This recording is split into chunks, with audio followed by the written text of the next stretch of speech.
উত্তর ২৪ পরগনা জেলার সীমান্ত শহর বসিরহাটের ইছামতি সেতুতে নেই আলো। সন্ধ্যা নামলেই দুর্ঘটনা ও নিরাপত্তাহীনতায় মানুষের নিত্যসঙ্গী।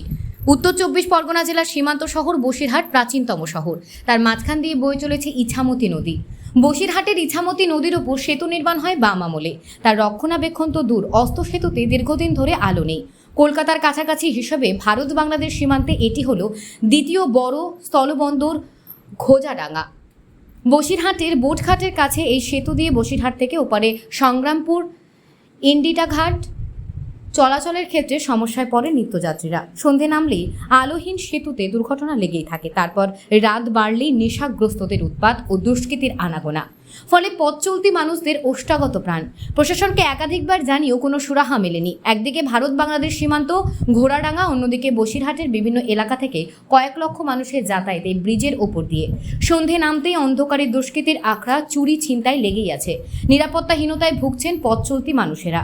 পুলিশি নজরদারি নেই বললেই চলে। তাদের দাবি, অবিলম্বে যদি ইছামতি ব্রিজের বৈদ্যুতিক আলো না লাগানো হয় তাহলে ঘটে যাবে বড় দুর্ঘটনা। বসিরহাট পৌরসভার পক্ষ থেকে দাবি করা হচ্ছে এটা পিডব্লিউডির অধীনের কাজ, তাদের নয়। কিন্তু পৌরমাতা অদিতি মিত্র রায়চৌধুরী বলেছেন 1 থেকে 1.5 মাসের মধ্যেই আমরা আলোর ব্যবস্থা করব। বসিরহাট শহর 153 বছরে পদার্পণ করলেও প্রাচীনতম শহর, সীমান্তবর্তী এলাকা ঘিরে রয়েছে অনেক ইতিহাস ও ঐতিহ্য। অন্যদিকে ভারত বাংলাদেশ আন্তর্জাতিক সীমান্ত হিসেবে এশিয়ার বৃহত্তম দ্বিতীয় স্থলবন্দর হলো ঘোজাডাঙ্গা সীমান্ত। সুতরাং রাজস্ব আদায়ের ক্ষেত্রেও এটি গুরুত্বপূর্ণ পথ। কিন্তু সেখানে পিডব্লিউডি এবং বসিরহাট পৌরসভার টানাপোড়েন চলায় দুর্ভোগে পড়েছেন সাধারণ মানুষ। হ্যাঁ বলুন। ব্রিজের ওপর দিয়ে যাচ্ছে, আলো নেই, আমাদের চলতেও অসুবিধা হয়, যেতেও অসুবিধা হয়, কিন্তু জানি না কেন দিচ্ছে না। মানে কি সমস্যা? আমরা কি সমস্যায় পড়েছি সেটা জানি না। মানে অনেক দুষ্কৃতীদের অনেক থাকে নাকি? সমস্যা তো হয়। হ্যাঁ হয়, সমস্যা তো হয়। মানে ফুটপাত দিয়ে বাইক বসানো রয়েছে রাস্তার দিকে। ফুটপাথ দিয়ে চলতে গেলে অসুবিধা হয়, বাইক আছে সাইডে, রাতের অন্ধকারে চলতে গেলেও অসুবিধা হয় আমাদের।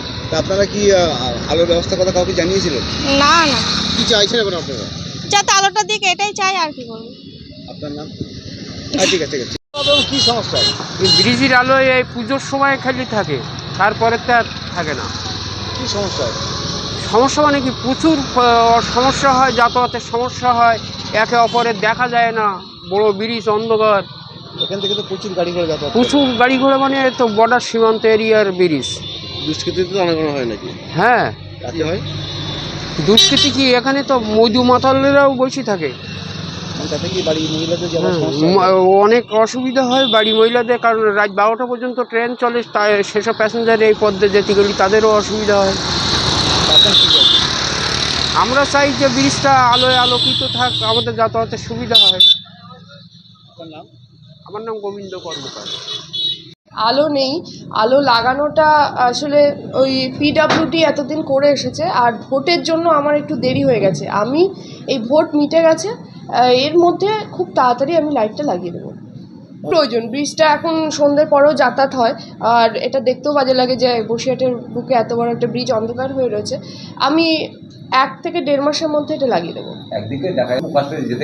বসিরহাট শহরটা 153 বছর বয়স, খুবই পুরানো শহর। এখানে প্ল্যান ওয়েতে কিছু করা হয়নি। তো এখন আমরা আধুনিক হচ্ছি, তো কাজ করতে গেলে একটু তো অসুবিধা হবে, তার জন্য আমি বসিরহাট মানুষের কাছে ক্ষমা চেয়ে নিচ্ছি। আর জল বসিরহাটের জন্য খুবই প্রয়োজনীয় একটা জিনিস। পাইপের এটা সাময়িক সমস্যা হচ্ছে, কিন্তু পাইপটা খুব তাড়াতাড়ি বসানো হয়ে গেলে আর সেই সমস্যাটা থাকবে না। আসতে গেলে তো একটু তো অসুবিধা হবেই।